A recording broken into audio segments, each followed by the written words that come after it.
ये बहुत बड़ा इशू है। नॉर्मली हम कहते हैं कि दाल में कुछ काला है, मगर ये दाल ही काली है।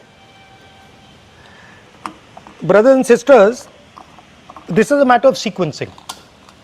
In any campaign, we have to decide the sequence of affairs. Our problem right now is that there is so much corruption that there's a huge line in what we have to sequence. Don't worry, this issue, we're going to take it up in a massive way, because this is destroying people's cars, destroying people's scooters, destroying people's lives, and literally is stealing directly from them. ये राहुल गांधी की video थी। राहुल गांधी ने जिसमें ये बात कहा था कि केवल प्रायोरिटी का मामला है, बाकी कुछ नहीं है। प्रायोरिटी के हिसाब से एक एक करके सभी मुद्दों को एड्रेस किया जाएगा, उस पर जो आंदोलन होंगे उसको वो प्लान रेडी है। आने वाले समय में हम ये सारी चीजें देखेंगे। 7 अगस्त की वीडियो है ये।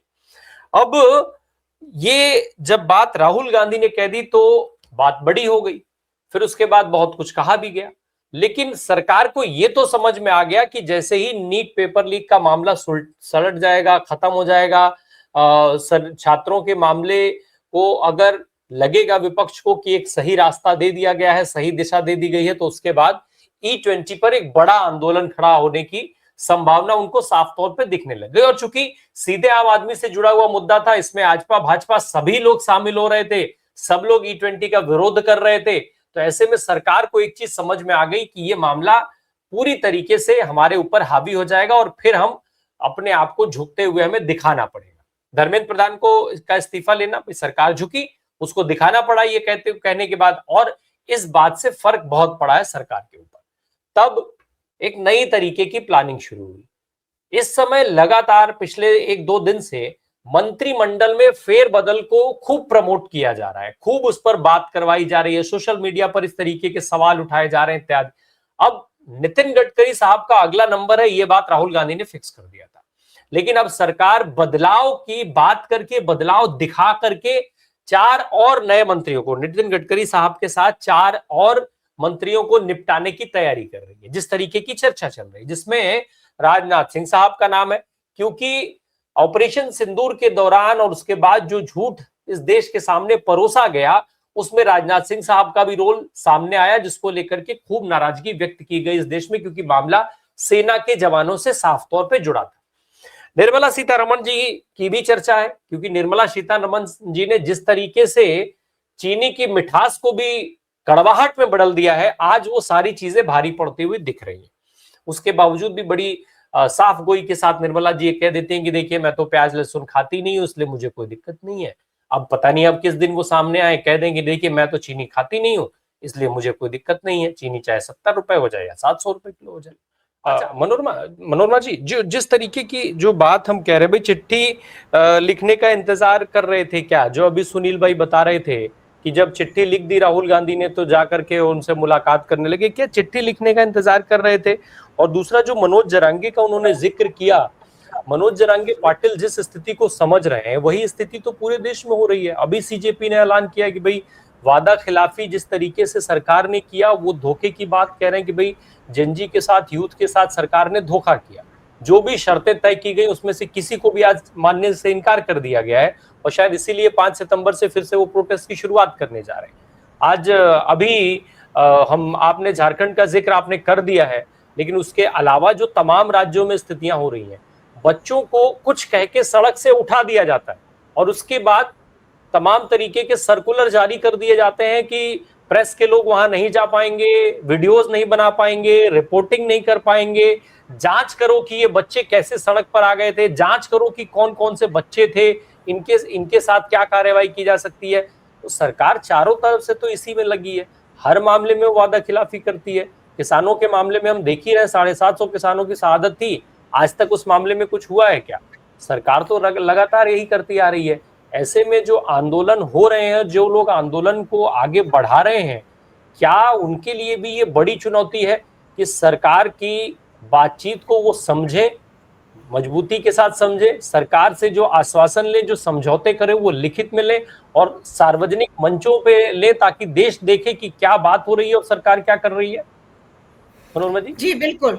अभी जिस तरह का माहौल है जिसमें लगातार बातें उठाई जा रही हैं, और पहले के जो अनुभव है इस सरकार के साथ आंदोलन के, चाहे ज्यादातर तो इन्होंने आंदोलनों को इस तरह से खारिज किया है कि उसको देश के खिलाफ बता दिया, उसको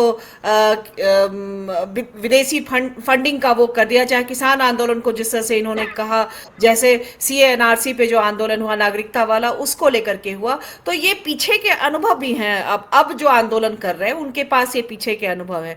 तो ये सारा, और अभी अभी जो जंतर मंतर पे हुआ वो तो है ही। अभी अभी तुरंत इन्होंने जिस तरह से इन्होंने एक रखा था कि सरकार को जो है आना पड़ेगा, मांगना पड़ेगा, तो इन्होंने धर्मेंद्र प्रधान को हटाया। लेकिन तुरंत ही सरकार ने थोड़ी भी देर नहीं की ये संदेश देने में कि हमने बस वैसे ही बस मान लिया है, लेकिन जो असली असली जो सरकार का जो चरित्र है या मोदी का जो चरित्र है वो इस तरह से दिख गया कि उनका संसद में सम्मान किया गया। तो और जो एक और बात है कि हमारे यहाँ भी मोदी सरकार ने जिस तरह से अपने लिए बहुमत जुटाया और दूसरी पार्टियों के लोगों को भी अपने में शामिल कर लिया। अभी तो सबसे बड़ा बात है तृणमूल के 18 से 20 सांसद जो है जिस तरह से अपने हवाले किए इन लोगों ने, तो ये तमाम चीजें हैं, इसको करके जो है तो हमारे सरकार जाने वाली नहीं है, 2029 तक चलेगी। और इसमें एक बड़ी भूमिका विपक्ष की भी है कि हमारा विपक्ष भी लोकतांत्रिक मूल्यों से इतना लैस है कि हम अपने देश में इसकी उम्मीद नहीं कर सकते हैं कि ऐसी कोई अराजकता होगी या ऐसा कुछ होगा, जो कुछ भी होगा। और अभी जो जितने आंदोलन हो रहे हैं वो भी दिखा रहा है कि हमारे यहाँ अराजकता नहीं हो सकती है, चीजें जो है वो संवैधानिक दायरे में ही है। अकाउंटेबिलिटी की मांग की जा रही है सबसे ज्यादा। अभी जो नए युवा जो आंदोलन कर रहे हैं वो सबसे ज्यादा किस तरफ में जा रहे हैं? अकाउंटेबिलिटी। वो प्रधानमंत्री से भी अकाउंटेबिलिटी चाह रहे हैं, वो कलेक्टर डीएम से भी अकाउंटेबिलिटी चाह रहे हैं, वो स्कूल के प्रिंसिपल से भी अकाउंटेबिलिटी चाह रहे हैं। तो ये इस तरह का है। ऐसे में चीजें जो है अगर आप इसको नहीं सॉल्व करते हैं तो ऐसा नहीं है कि आप झुंझुना थमा देंगे। 2029 सामने है और का 50% से ज्यादा वोटर यही लोग होने वाले हैं। आप जिनको नैरेटिव दे रहे थे, अभी भी नैरेटिव की कमी नहीं है, आप लगातार वो सारे नैरेटिव को रख रहे हैं। वंदे मातरम का रखा आपने, काउंटर आंदोलन आरक्षण का वो वाला चल रहा है अभी एक तरह से, उसमें सारे उस तरह के लोग आ रहे हैं, वो जो एक पैनल खड़ा करने की कोशिश की जा रही है। तो ये भी चीजें हैं, लेकिन इससे कुछ फर्क नहीं पड़ता है। जो मुद्दे हैं वो रहेंगे और वो मुद्दे 2029 तक सरकार जो है या तो उसको सॉल्व करेगी या फिर मतलब जो है इनको जाना होगा। तो और एक सैचुरेशन पॉइंट भी आता, कहा ना कि अब जाते जाते आप देखिए सरकार तमाम उन मुद्दों पे काम करे, जैसे लग रहा है कि जब होता है ना कि अब बस चलना है तो समेटना है सारी चीजों को, तो सरकार समेटने में लग गई है। चाहे वो अब जितने पीएम केयर का पैसे का हिसाब मांगेंगे नहीं मिलेगा, 54,000 करोड़ कैग का हिसाब मांग रहा है नहीं मिलेगा, और बाकी चीजें जो है आप जितने अपने अडानी अंबानी के फेवर में जो चीज करना है वो आप कर ही रहे हैं। तो तमाम इस तरह की चीजें हैं वो जो आप कर रहे हैं। ऐसा लग रहा है कि बस अब जाने जाने की बारी में जितना समेटा जा सकता। आपने देखा कैसे किस तरह से जो मिनरल्स और वो उसका माइंस वाला जो पास कराया गया है, ध्वनि मत से पास कराया गया है, और अब इसके खिलाफ तो झारखंड में अभी हेमंत सोरेन ने उलगुलान का दिया है। देखते हैं उड़ीसा और जो